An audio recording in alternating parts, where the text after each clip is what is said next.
আমল করার তৌফিক দান করেন।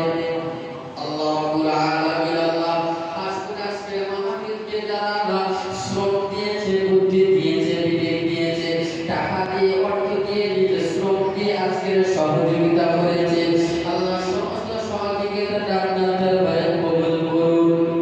খাস করে আমরা যারা হাত পেতেছি, আপনি আমাদের ঈমানদার বান্দা বানিয়ে দিন, সলিহ বান্দা বানিয়ে দিন, নেককার ঈমানদার বান্দা বানিয়ে দিন। আল্লাহ আপনি আমাদের মসজিদের সঙ্গে সম্পর্ক জুড়ে দিন, মাদ্রাসার সঙ্গে সম্পর্ক জুড়ে দিন, আলেম ওলামাদের সঙ্গে সম্পর্ক জুড়ে দিন, ঈমানদার বান্দা বান্দীদের সঙ্গে সম্পর্ক জুড়ে দিন। আল্লাহ যে পথে চলতে আপনি রাজি হবেন, আপনার আগে খুশি হবেন, সেই পথের প্রতীক আপনি আমাদের বানিয়ে দিন।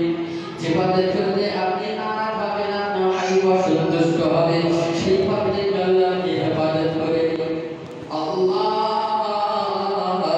পবিত্র দিনে মুহররম মাসে হাত পেতেছি, আপনার রাসূল তো জানিয়েছেন আজকের দিনে যদি কেউ সিয়াম পালন করে, রোজা পালন করে দোয়া চায়, ওই দোয়াটা আপনি কবুল করে থাকেন। আল্লাহ সেই মুহররম মাসে আশুরা উপলক্ষে আজকে আমরা হাত পেতেছি, আল্লাহ আপনি আমাদের হাত ধরে কবুল করে নিন। আল্লাহ আপনি আমাদের মনের আশা বাসনাকে কবুল করে নিন।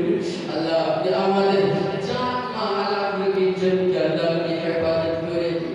শেষ দোয়া হিসেবে দোয়া রাখি, জীবনে একটি